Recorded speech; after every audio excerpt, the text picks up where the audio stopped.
So I'm going to be reviewing today this video. It's another video on slavery and reparations. This is the second one I do, and just wanted to provide my point of view based on the discussion these four individuals had, plus the people in the public and the questions they ask. And obviously, I'm just gonna focus on one person because I think she was her point of view to me came directly as strange. So I just wanted to comment on that because I disagree a bit with what she said. So I'll be playing her response to the audience, and then I will be providing my point of view. All I can say is I agree. That's an injustice.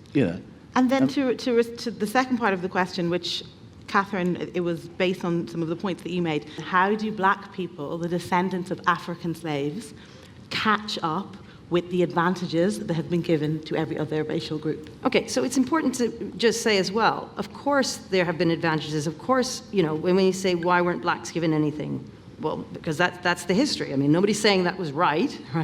Nobody's saying that that blacks haven't had a hard time. This idea of what is owed to us, what is owed blacks, to them. do you mean people of African descent? Yes. Okay. When we say what is owed to them.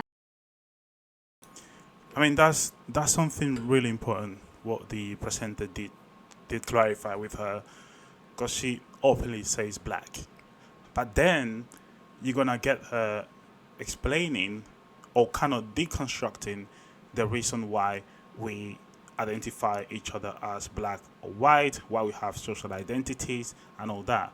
So her argument here contradicts what she's going to explain later, now in a second, right? Because her herself, she's part of that system, which I recognize it exists and is the reality in which we live. But just notice how she get corrected and how she later, she go and explain that actually some kind of constructionist perspective here, trying to make people understand that we've been divided, right? And that we shouldn't follow that. But it's important because when you go to certain African countries, the majority of them, like people from Africa, they won't refer each other as black unless you're in a northern country where it is predominantly Arab people. They might call you black in their own language, right? But within African countries, they don't say that black guy or that white guy, right? So they talk to them, or they define them as based on their tribe, on their name, on their family, not necessarily using colors, which is something extremely important when it comes to understanding the whole mentality that she that's called a victim mentality, okay? Which is not something that what she described as black people woke up one day and they say, okay, this is my victimhood or this is my victim mentality. It is something that have been constructed, and as it has been constructed, it needs to be deconstructed, which is what she suggests. But to be honest, I think she lives in a theory, whilst the rest of the people there, they live in the reality and they see what are the social issues that happen at the moment, for example, in the UK and in other countries, in the USA, and these racial tensions between different people. This is reality. And although she doesn't like what it is, well, these terminologies were created mainly by or European countries, okay? So let's continue watching. We aren't them, right? These people are no longer with us. The problem is that identity politics it forces us to see everyone in a particular group as opposed to seeing people as individuals. And as I was saying, the child of a rapist should not have to carry the burden of his father's crime. Okay, so here you go, that contradiction, which her herself, she used the word black. She has given African people, people that are darker skin color in every continent in the world, she called them black, right? But now she's saying that this identity politics has given each person an identity, separate us, blah, blah, blah, blah, blah. Okay, anyways, the important thing here is what she says later, which is um, the son or daughter of a rapist should not be blamed or inherit that blame from that rapist, okay?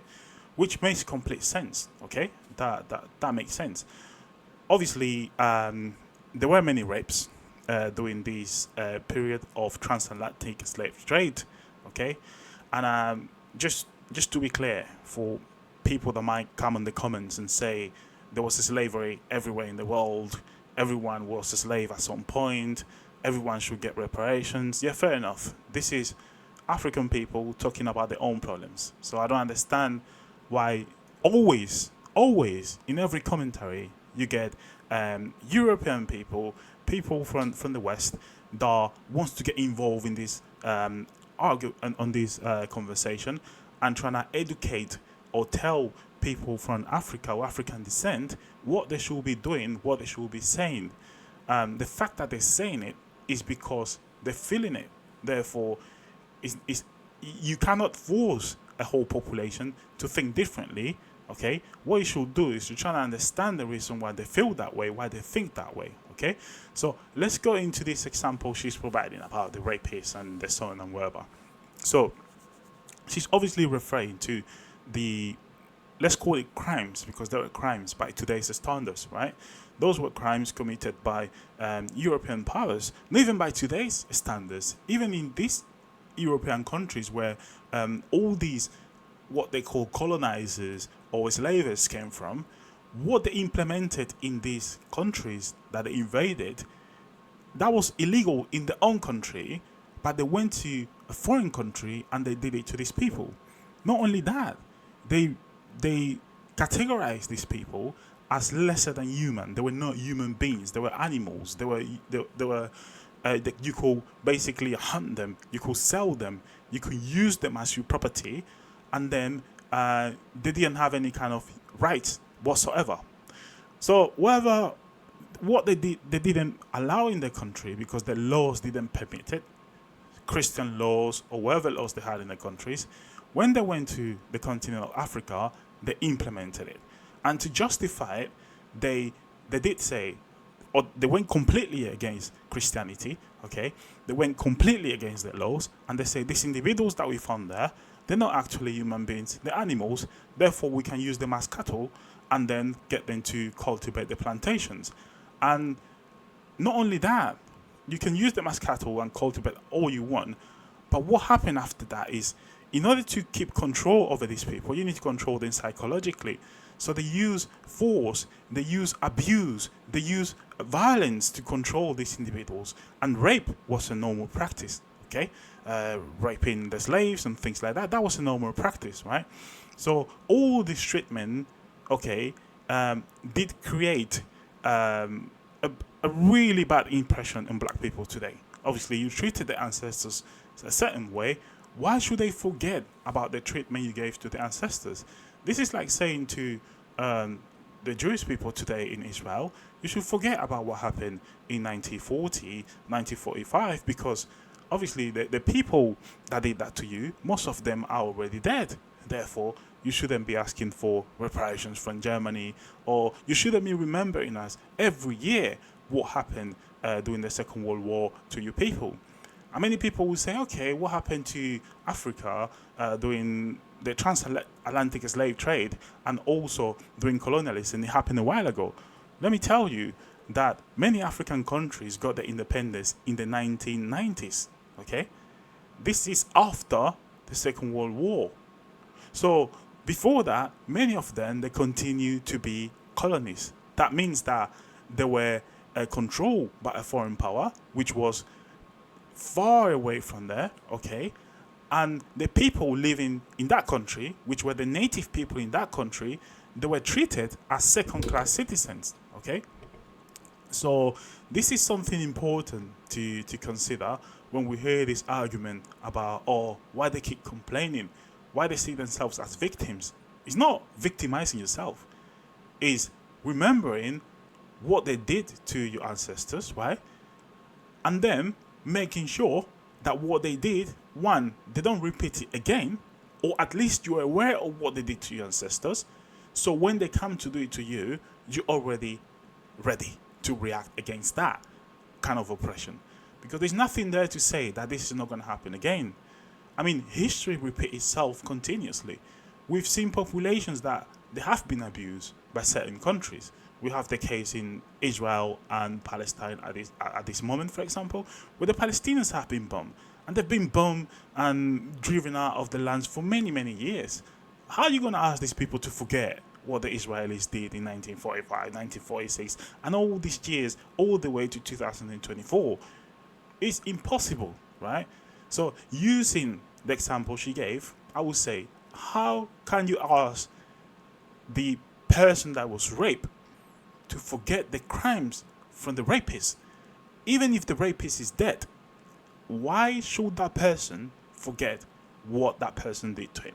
Even if the person is long gone or is in jail, why should they forget about it? Well, now they should become their friends. And similarly, the kids of that victim, of that person who got raped, why should they forgive the person that raped the mother or they did wrong to their mother? Okay? I'm just using that example, which to me, it makes no sense, but I have to use it in order to counter her argument here. So now you have obviously what she's saying, yeah, they shouldn't be blamed. One of the important things is like the slave traders, they got a compensation from the government. When the British, okay, they did say, okay, we're going to abolish slavery because it's affecting our economy and is helping the economy of one of our main colonies, which is basically becoming independent, they decided to ban slavery for political reason. It wasn't because they thought that these people deserved to be treated as humans. They knew already that they were humans. Everything they were doing, it was on purpose. They knew what they were doing. They knew they were treating with human beings. However, for political reason, it was beneficial for them to treat them as animals, as property, and use them as free labor, which it wasn't legal in their country and it's not legal today. So when it comes to that, okay, when it comes to reparations, I'm not a person that support this argument of reparations, right? But I understand the reason why they're asking for that, okay? Countries like Namibia, for example, which was completely exploited by the Germans. There was a genocide in Namibia, basically, where hundreds of thousands of people were killed, millions were killed, okay? The Germans paid reparations to that country. Is that enough? Obviously not. But it's a way to say sorry for whatever we did. Why should the German government say sorry for something that it was done by a previous administration? Is because of this. If we have international institutions today like the UN, if we have countries today like the United Kingdom, like the United States, like Germany, like all the countries in the European Union that actually say that they are democracies, they do respect the rule of law at the international level, which is complete hypocrisy. But anyways, they do say that. They should also recognize what they did to these countries that they call underdeveloped, okay? And to analyze the reason why they are underdeveloped and to help them develop. Obviously, the system that was created today, it wasn't created for that purpose. It was created for the purpose of continue exploiting these countries that they were former colonies before and now they aren't. There is another argument where people actually say, okay, we have former colonies from the British. For example, we have the USA, we have Australia. All of these colonies, by the way, they conducted a genocide of the native people.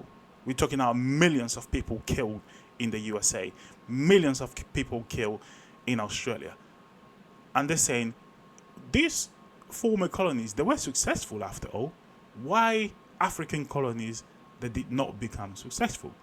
Now, these colonies, now, many of the people that lived there, they were, or the people that they took there, many of them were criminals, okay? For example, in Australia, they were natives from these Western countries. And then they took them there, they populated the whole area, they replaced the native people, basically, and now they are in control of that country. Obviously, you have the same people that colonized that they are now running and ruling that country that they have stolen. They've stolen the land from the American Indians, and then they brought them a contract saying that, hey, your land is no longer yours, now is the US government land, therefore you need to sign this contract. saying that this land is from the US government. It's like, what, are you joking or what? Anyways, that's the law of the strongest. And that's what has been always applied. And I think this is what this lady is missing here. The system did not change. The system continues to be the same. Although they use different techniques, although they use euphemism in the language in order to appear that they have changed. But if you look at the actual neoliberal economic system in the world today, where, for example, the US has the capacity to impose sanction on any countries that does not agree with the external policy, where the US, for example, and when I say the US, around the US, there are all these Western countries that used to be empires, okay? They're all in the same league, they're all in the same team. You see, the system has changed from having colonies and killing or fighting each other, all of these empires fighting each other for the colonies or for territory in their own countries, to implementing an international system, okay, financial, political, military system that helps them, okay, to exploit these resources by imposing certain rulers in these countries that the only thing they do is to benefit them, okay, in all aspects. So when they ask why these colonies, the USA, Australia, blah, blah, blah, they even mention Hong Kong sometimes. It's like, yo, are you serious? Well, they ask why these colonies were successful and African colonies were not. It's because in these colonies that they became countries. In fact, they did become independent countries, sovereign countries, yes, sovereign nations. The African countries did not become sovereign nations because they still have, for example, all these countries that were former French colonies. They were still controlled financially by France. They have a system called the Franc FCA, which control their finances. They force them to send the money to France in a French bank and then charge them interest to keep it there and charge them interest and fees every time they withdraw money from that bank account. You know, and it's a percentage of the total GDP that they have to send to a French bank. Now, and all the colonies, for example, those were conquered by the British Empire, for example, let's say Ghana, and all the countries in Africa, mainly the ones that speak English, okay? Those were given freedom or independence by the British, but obviously they continue to have control over those governments. And it wasn't the British anymore because they were not the main hegemonic power in the world. The US took over the British because there was a vacuum of power left behind. And the US came and took over that vacuum. So they became the hegemon in the world and they started putting pressure on these countries. Ghana is a good example where you have continuous interventions from different countries, including the US. Every time there was a leader that wasn't happy with what the West was demanding them to do, they would just replace him.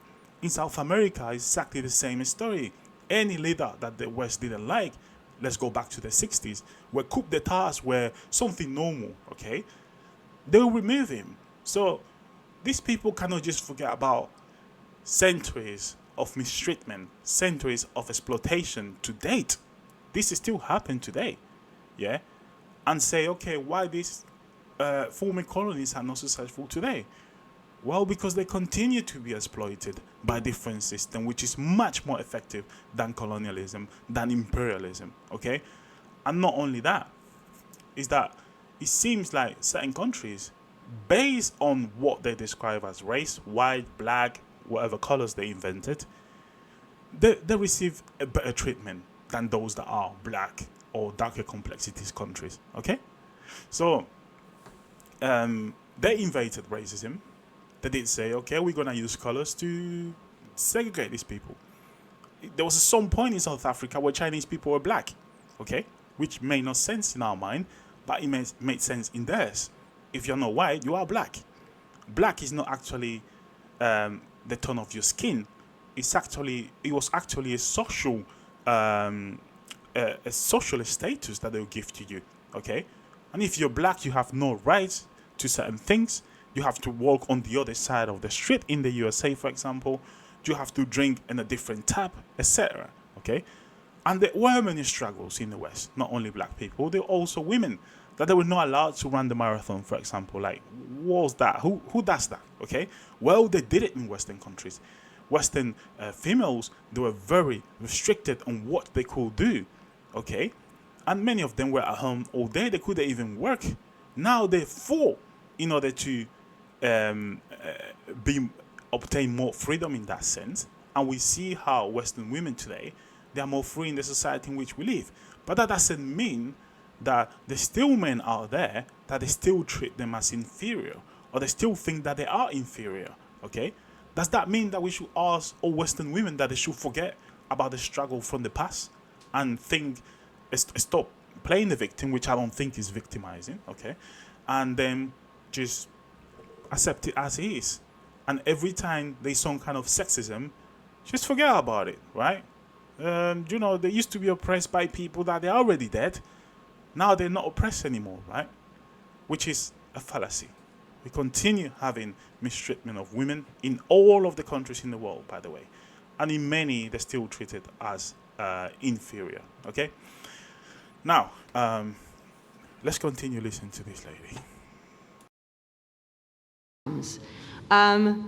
It's important to recognize that people are individuals, and those individuals are responsible for the things that they do.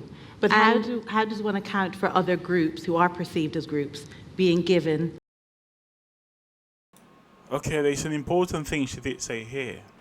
Is people are individuals, and they have to be blamed for what they do, which is true. That's fair, okay? Now, what is not 100% correct is because although some individuals are the ones committing the crime or the abuse, others can be complicit as well, just for watching, just for observing a crime. I'm not doing absolutely nothing, okay? Or they can contribute towards that crime by doing something but not actually committing the crime, okay? We're talking about entire society, okay, in the West, that they were for it. The majority, obviously, there were still people in the West that they were anti-slavery and all that. There's always these groups of people that they are all also oppressed within their own countries. They're not heard, okay? But it's always people, there has always been people in the West that they've been fighting against slavery and against such treatment of human beings, against racism, okay? Against everything. But the big majority, which many of them were completely ignorant, okay? That's what it was, ignorance. They didn't know what the country was doing in foreign lands. Many they knew, they took a job just for money, and they went to foreign lands to oppress people. And because they were given power, they were given a status, and obviously the law did not work the same way in the colonies that back home, they have that freedom to oppress, abuse people. And that's what they did when they visited these lands, mainly soldiers, okay?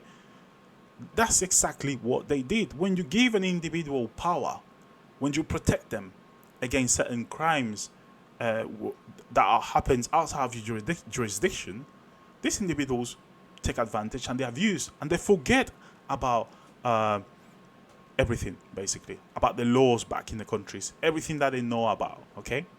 So we have an entire society which was benefiting collectively from colonialism, from slavery. They saw the richness from different countries coming to their country, and they saw this as something good. This is imperialism, okay? And many do it, many approve it, because you see wealth coming, your life is improving, whilst others are struggling, are suffering because of what your country is doing. Some knew, some didn't know. Those that knew, they are complicit. Those that didn't know, they're also complicit because they didn't know, but they benefited from it. Now, should we blame everyone for this? Obviously, no. Obviously, no. As I say, some of them, they were ignorant, okay? They didn't know exactly what they were doing. And I agree with her in that point that those people shouldn't, the people that are alive today, they shouldn't be blamed for it. However, there is a need for revision, okay? They need to revise the system in which we live today, which it was only possible to implement, okay, thanks to the exploitation that happened. So these people see slavery as one period, okay, and then they see colonialism, then neo-colonialism, etc. It's true that slavery was all over the world, But the transatlantic slavery was completely different. People could not change their status. They were born as animals, basically. And this was the foundation for racism, okay? For the belief that some people were superior than other based on their skin color. Simple as that. So this system is still there. Many people did not forget that. The parents are still teaching them that.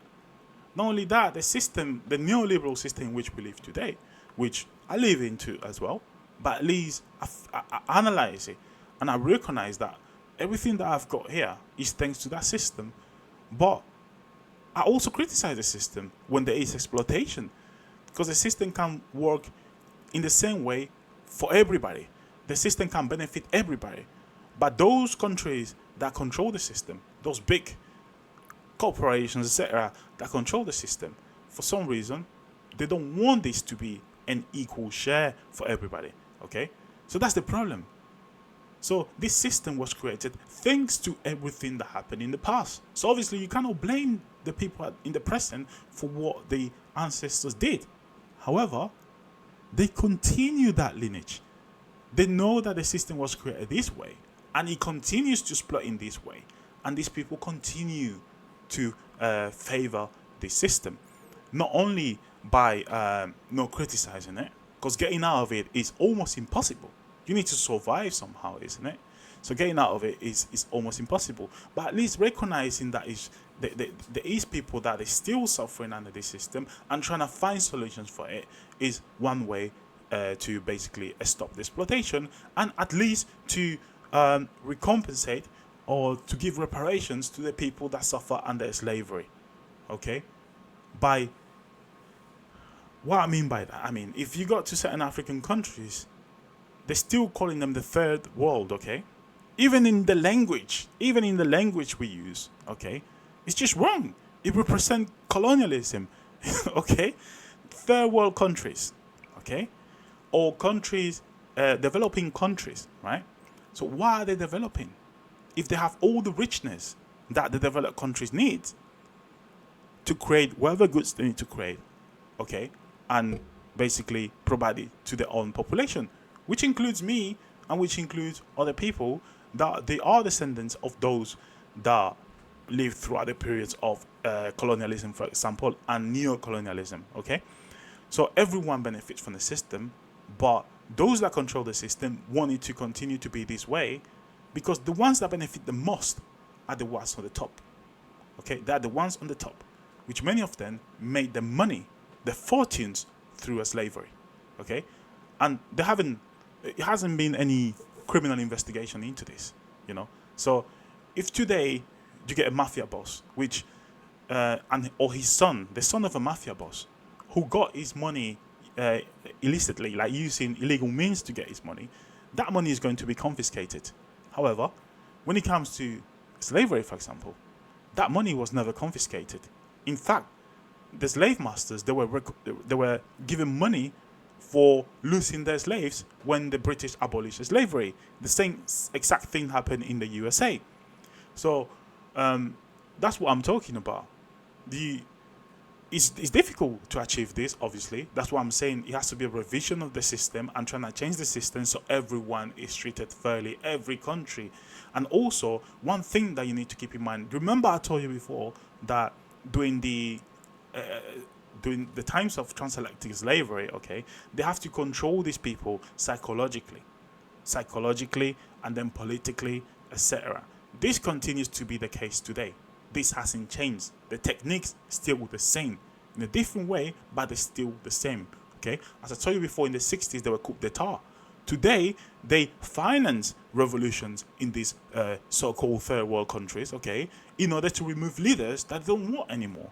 A good example is Bangladesh, for example, where they put a banker, as the leader of a country.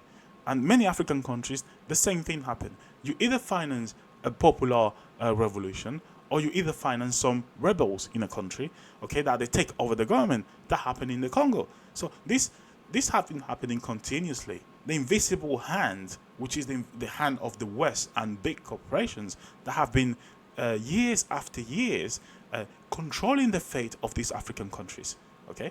And you can't blame the African people because they have no control over the politicians. And every time they're trying to get rid of the politicians, you get France, for example, sending soldiers, like in Burkina Faso, in order to remove a leader or to control the population.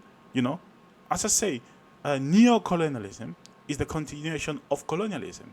So people look at this as different historical periods, but this should be looked as the same period, from the slavery all the way to today, neoliberalism, because everything that they've done from those times benefited them. Okay, obviously, as I say, in the past there were many African slave traders as well. They came all the way. They went all the way to Scotland, the United Kingdom, yeah, and they did take slaves and they sold them. Okay, obviously, it wasn't the same kind of a slavery as transatlantic slavery. However, they did that as well, and they sold white people. And then you have the Ottoman Empire. It was doing the same in certain European countries, right? So slavery existed everywhere. But we refrain here about the slavery that happened in Africa. And as Africans, we have the right to talk about it. We don't need any white person, educated or uneducated, to come and tell us you should forget about that. You also saw you people into slavery. These people that like to blame the individual instead of blaming the system. Because after all, white people created that system of slavery where you create a port, where you incite wars between different tribes and clans in Africa, where you have the understanding that Africans treat the enemies as slaves and keep them in the own villages of tribes, and then they give them freedom, and all those slaves could become part of that tribe. You know that, and what you do is, okay, let me buy those slaves from you as human beings. Then as soon as they got put into the ship, they became animals. And the Africans didn't know that. Obviously, they sold the enemies. After all, the enemies, right? Everyone was doing that. That was a practice. But the problem here is that they converted these individuals into non-humans, and then for hundreds of years in the USA have been treating them this way. And then when they started treating them as humans, they have these Jim Crow laws where these people were segregated. So it was always a racial problem, okay, and an economic problem as well, which benefited them. And to date, we still have people, I'm quite sure many will put comments on this video, saying exactly that. Stop being a victim. It's not a victim.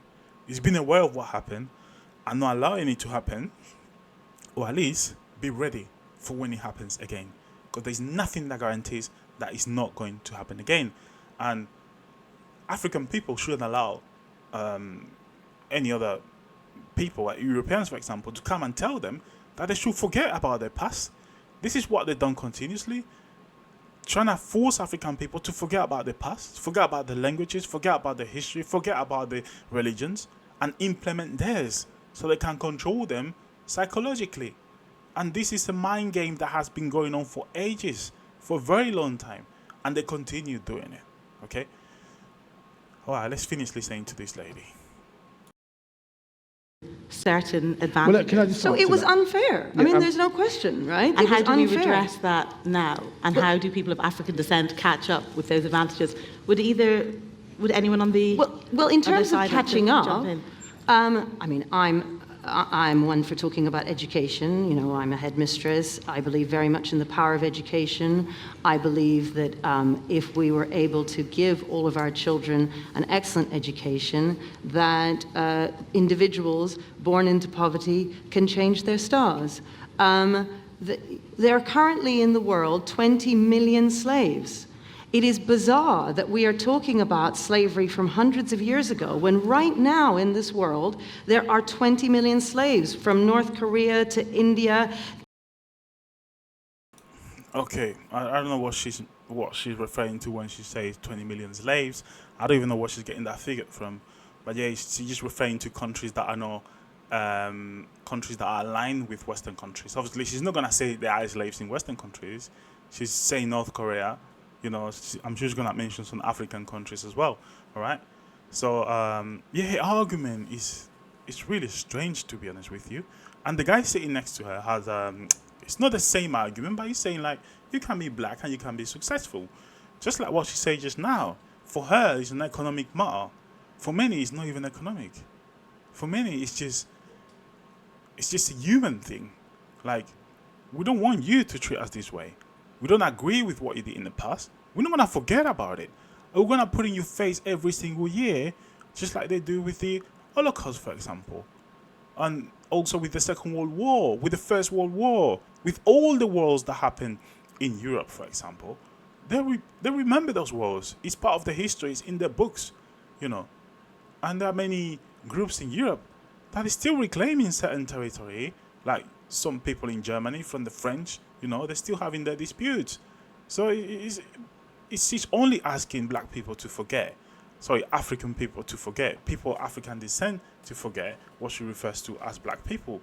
But why? What's the reason, you know? What's the reason she's asking for that? Now, she's saying that if they are educated and they manage to obtain education, they will be able to improve in the society in which they live, right? Let me tell you one thing. Many of the leaders in the 60s that later became leaders of many African countries, they actually studied in the West. They were educated people. Back in the former colonies, they were also educated people.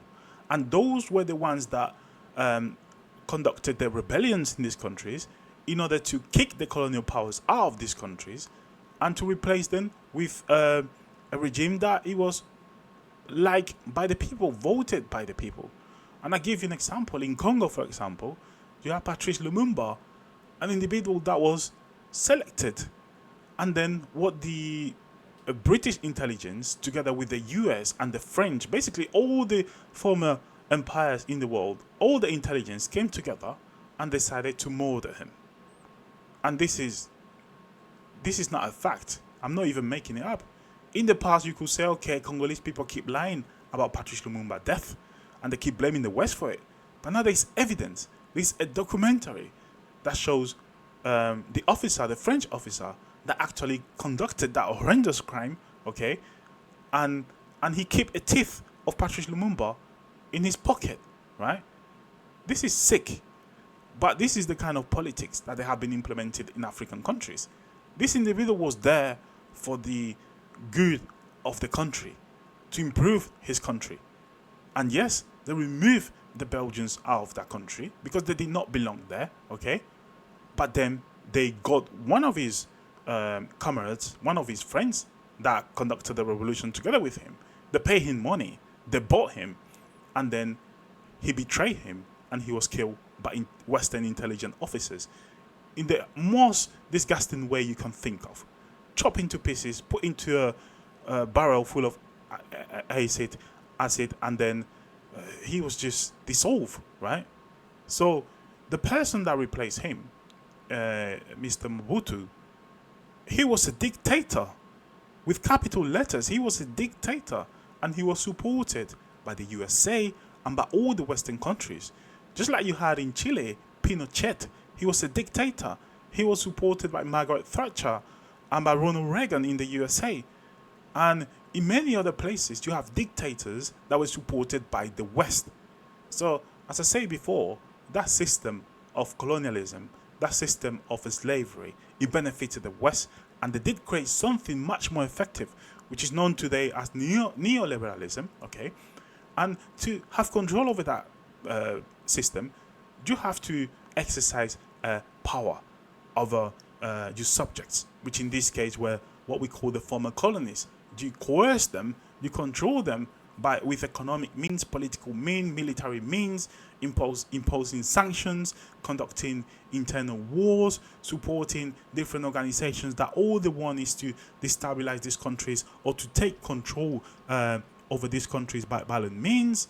And the West has been supporting this for many years. This is documented, okay? So this is things that this lady is not considering when she's providing her argument, when she's explaining the reason why she doesn't support reparation, which I don't support reparations by giving money to people. I support reparations by leaving African countries alone. Don't get involved in the business. Because today we have Some African countries in the Sahel, we have Mali, we have Niger, we have Burkina Faso. We have countries that actually what they've done, they conducted a popular coup d'etat.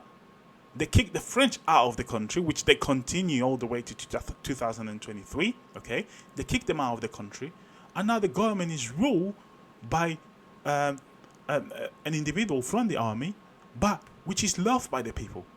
And we stop hearing these kind of social problems from Mali. Now the main problem is terrorism. Now there are terrorists in the Sahel, all over Africa, to be honest. Al Qaeda, ISIS, all these organizations, they're all over Africa, and they are the ones causing problems. Okay? Now that the West is gone, the terrorists appear. Okay, if you know what I'm talking about, you know exactly what I'm talking about. Anyways, so this is what happened when you allow African countries and African people to select their leaders and you don't get involved in their politics. Because this is what the West has been doing forever, getting involved in the politics, and they continue to do it today. So what they've done, many of these African countries, they call the Wagner forces, hey guys, we give you a security contract. Come to our country and protect us against the terrorists and against the French, which they have threatened us. And they have said, because you kick us out, because you kick out the French companies that are exploiting uranium, we're going to go after you. All right? But it seems like this new model is working. Why? Because the Western countries are no longer the hegemonic power in the world. Now the world is dividing. It's not a unipolar world anymore. It's a multipolar world where power is exercised from different corners in the world, mainly from the East. And these countries are giving an alternative to African countries, okay? And they don't have to be under the control of the USA or Western countries. Now they can rely on other allies that they can protect them against the Western countries and the system of exploitation that they have implemented in these countries. Simple as that. So this lady is not taking this into consideration. She actually thinks that if these black kids, as she calls them, in the UK are educated, they can have a better life in this country, right? And then what you have? Then you have riots in the country, racial riots in the country, where they're getting people out of their cars and beating them, where they are targeting immigrants, where they are targeting their properties.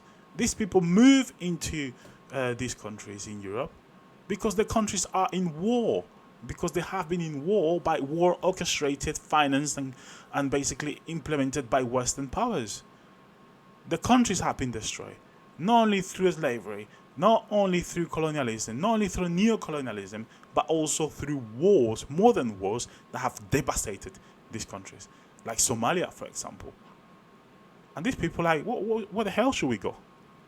Then you have big companies going and stealing fish, big companies taking forest, making it private land for them, you know. So where should they go if you're taking everything away from them? Where they will go to the place where these people live. Simple as that. But yeah, getting educated is not a solution. We saw it during the 60s, during the 90s. Many of those that were educated, they got assassinated. Simple as that. Because the first thing they thought is they implemented and they have a national mentality, right? A nationalism. They thought about their people, about their nation first. But this was the West wasn't happy with this, because this cannot work with neoliberalism. You cannot have a government that have this national idea or ideologies, okay, nationalism and neoliberalism. These two cannot cooperate together. You need to open up your market for exploitation. You cannot just close it. You cannot be conservative. You cannot think about your industry first. If you do that, you're going to be attacked. Okay? So let's finish listening to this lady. Gender mistreatment of women across various countries. Well, we don't talk about these. Kehinde spoke very specifically about the legacy that endures to this day and how this amount of money was only paid off in 2015 and how we... I think that's the points I wanted to discuss, to be honest with you. I'm not going to make this video any longer. It's been 44 minutes. I'm going to stop at 45 minutes. But this was my review of what this lady was saying. I was a bit shocked when I watched the video on TikTok, which I partly agree with what she's saying, but the other part of me doesn't agree with what she's saying because her logic makes no sense. She's just not considering many things that they should be considered. Okay, and this came from a TikToker that was putting Haiti as an example and saying the problems in Haiti is not because of foreign powers, it's not because of France, it's actually because of gangs in Haiti, it's because of people in Haiti. But what this guy forgets to say is that, hold on, first of all, Haiti, it used to be a French colony. They kicked the French out. It was the first black country, recognized black country in the world. Okay, first thing. Secondly, after that, it became pretty much a colony of the USA and Canada. They've been sending soldiers there for many, many years. And then the UN sends soldiers as well. We're talking about gangs. These gangs are controlled by the elite in the country. These gangs do the dirty work of the elite. And Haiti, there's a lot of illicit activities that happen there, including the selling of drugs, etc. There are many narco states today, many countries that they have become narco states basically. And there is a good book, okay? What's the name? I forgot, something about an economic hitman. Someone put in the comment, please. I don't know if it's the chronologies of economic hitman or something like that, but I've read it long time ago, and I watched a documentary about it, and he talked about these narco states, and he talks about how the USA sends agents all over the world to different countries in order to keep control over their politicians and to make sure that they do not rebel against the US and they continue to follow US instructions. Okay, so Haiti is right below the US, and it has been a victim of US imperialism for many, many years. So this is what this TikToker forgets. And to be honest, many people like they will talk about this. They'll mention this. Why, like African countries, it's their fault. It's not like white people's fault. It's not like Western countries' fault. But they forget about history. Many of them, they don't know the intricacies. They don't know exactly what is happening, like how the system works, how Western countries, the invisible hand intervenes continuously, not only using local groups to have control over the population, the society, the economies, but also sometimes intervening themselves, like we saw in Haiti, where they killed the president. They killed the president. These were Colombian mercenaries, paid by the USA, by the way, or apparently some US rich guys, to kill the president of Haiti because he was approaching China and Russia. They killed the guy, okay? And before that, you have this guy, Papa Doc. He was there for many, many years, supported by the US and Western countries. But as soon as you get one that starts thinking about his own people, he gets killed. They'd rather have a narco state run by gangs and warlords than having a state that works. Because if they want to have an state that works, it's possible. They can convert it into one, just like they did with Japan and these Asian tigers, where they allow them to progress. Not only allow them, but they help them to progress. And today we see in the UN and in other organizations how they always vote in support of the West, even if it's to when it comes to stopping what's going on in Israel and Palestine. These countries continue voting in favor of the West. Okay, so you know what I mean. So I'm not gonna explain it to you because you know exactly what I mean. Anyways, I'm gonna leave you here, guys. I hope you like this video, and please put your comments below, share it with your friends. I'll continue informing you.